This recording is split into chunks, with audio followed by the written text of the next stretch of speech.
What's up, guys? I'm gonna do a video showcasing my SSS1 clear of the versus light subjugation. So first I'll kind of like go through the team, say why I picked the things that I did, and then sort of move into how I used my abilities and things by showing each wave one at a time. So firstly, wave 1, we have 2P, the bald-headed man, and the bald-headed lady. So really 2P is the main damage dealer for me in this wave. She's the only character I have max, so let's have a look at her first. So I've got the Tormented Decollator as her main hand weapon, just because high attack, and it's got a 5-hit skill which helps me get knocked down, because I was struggling to get knocked down against the Moose. In the sub-slots I've got a one of the Hatcher swords, 3-star weapons actually, which I need to level a bit more. It's only level 60. But it's got Void Boon and Vigor. And then just another sword with Vigor that gave me some good attack. Comes with Abstract Gale, I think. In terms of the companion, I used to need to have a dark shutdown. A light shutdown. But I think I might change this companion in my next run. And then the memoirs for 90% crit rate and 214 crit damage. Alright, the next character I chose was the Fractured Bald-headed man. He's got Demus's gun. I have only got it to 4 stars, so it's a level 80. Just high damage, and then just gave him some high damage great swords and the best memoirs I had that were left over, and then a defense break companion. And then lastly we have Lacrima F6XX. She's just there for the pursuit buff, and she's just holding a bunch of staves to boost her HP. That sword that she's holding too has pretty nice attack. I would like to put that in a sub slot for someone, in all honesty, but I needed it for the defense break. And then she's got the Dark Dragon for the damage boost and the boost for the party attack with her memoirs, which I need to level as well. Alright, onto wave 2 team. This is my main damage dealing team. So we have Lacrima Theo. She's got a spear which does attack up and defense break. This is one of the best subjugation weapons there is.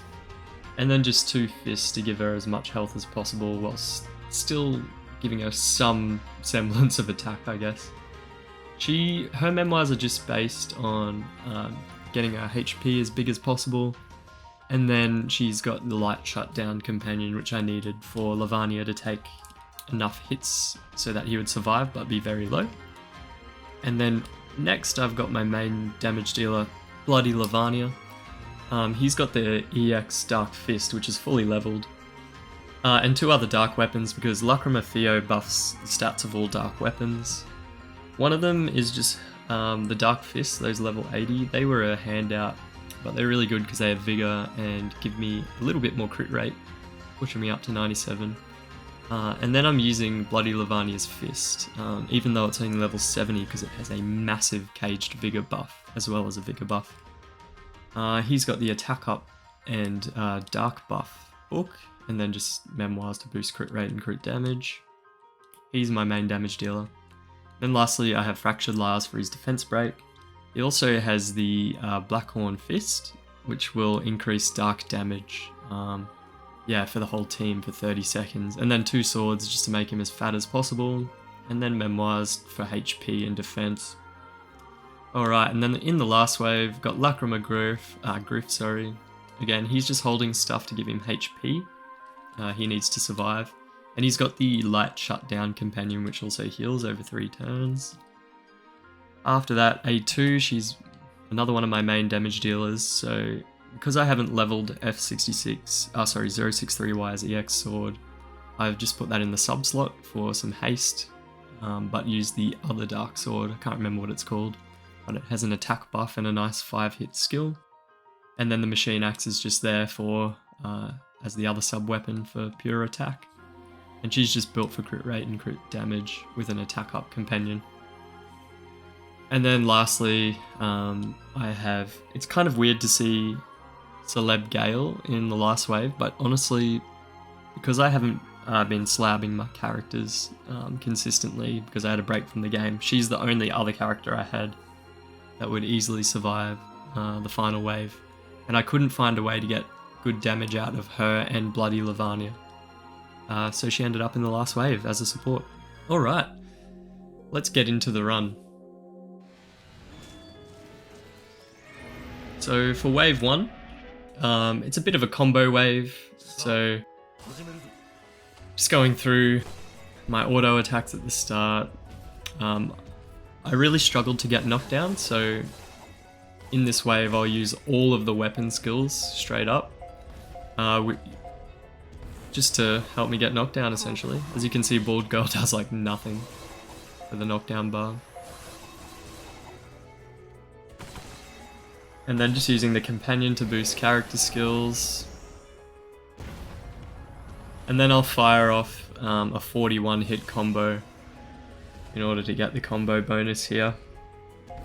So nothing too special in terms of the tactics of this first wave. I just had to burn all my weapon skills and abilities in order to reach knockdown.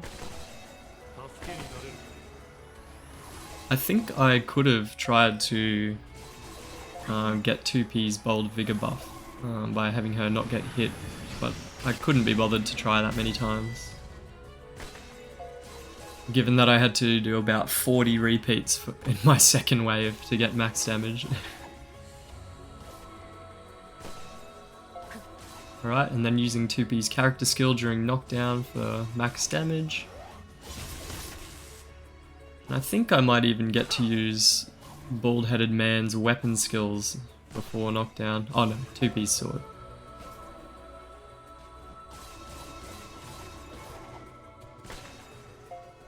Honestly, 2P getting a few more auto attacks off might have done more damage than a Bald-Headed Man getting weapon skills in, but we'll never know.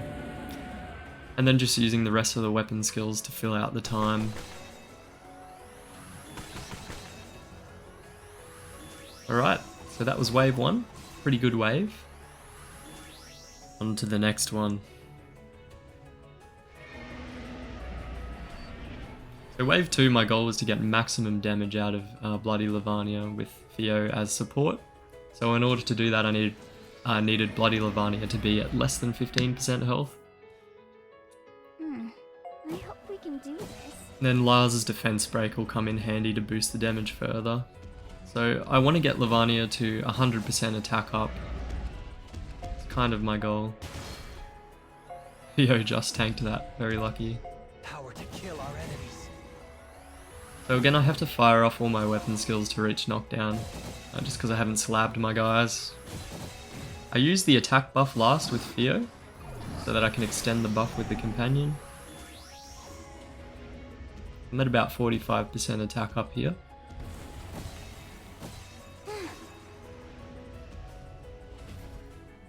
My attack buff doesn't really matter on Lars and Theo, I just want to make sure I keep it on Lavania.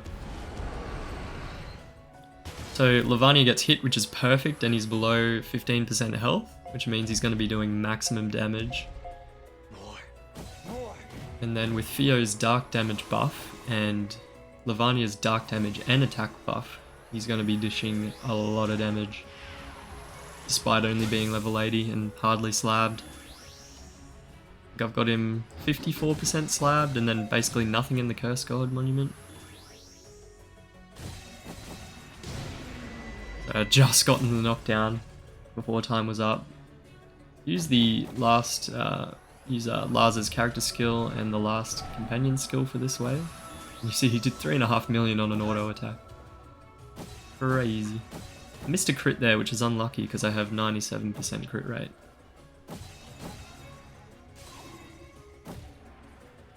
Missed another crit, so I'm getting a little bit unlucky, despite this being a triple S run.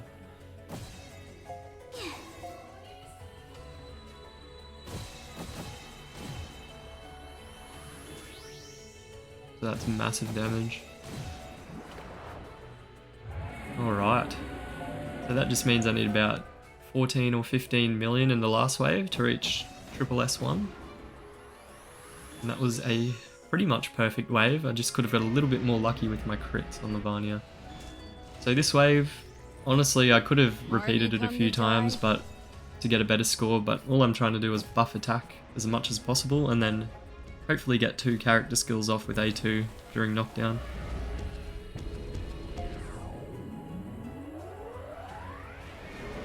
Everyone just survives this, which is great.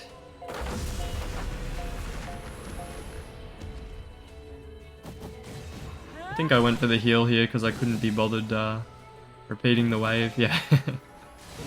I just wanted to be done with it. Does quite a lot of healing, that companion. It's really good. So now I just want to make sure I get A2's weapon skills off to recharge her character skill, and make sure I get Gale's defense break off, leading into knockdown.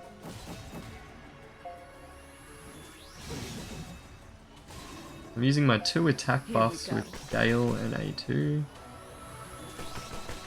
And then I'll use attack up companion to extend the buff. And I should have used Griff's character skill earlier, but oh well. This work for you? I think I just completely forgot to use his character skill. So that's one way I could definitely improve this wave. I didn't notice that I did that. So I could potentially break into SSS2, I reckon, this team. Yeah, I just totally forgot to use Griff, lol. Just trying to get A2's character skill off.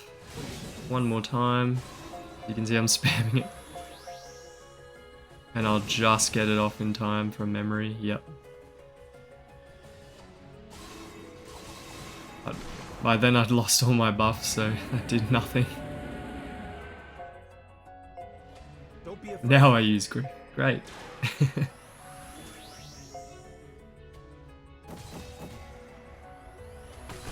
Just using all my skills now to make sure I don't get downed right at the end of the run. Aim well. And to try to hit 89 mil. Would have been nice if I hit 90 mil. And fortunately, everyone lives.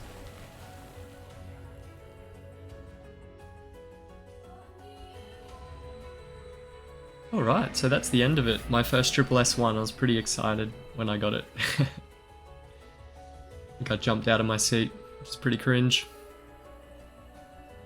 Okay, so if we look at the damage report, we'll look at the score first. SSS1, high score, let's go. 140 combo bonus, which I was happy with. So yeah, Bloody Lavania doing max damage with 54 mil, and then A2 second with 15.8. The rest negligible, but a good 8.8 from 2P. So that was the run. Alright, I will catch you in my SSS1 of the Versus Water later.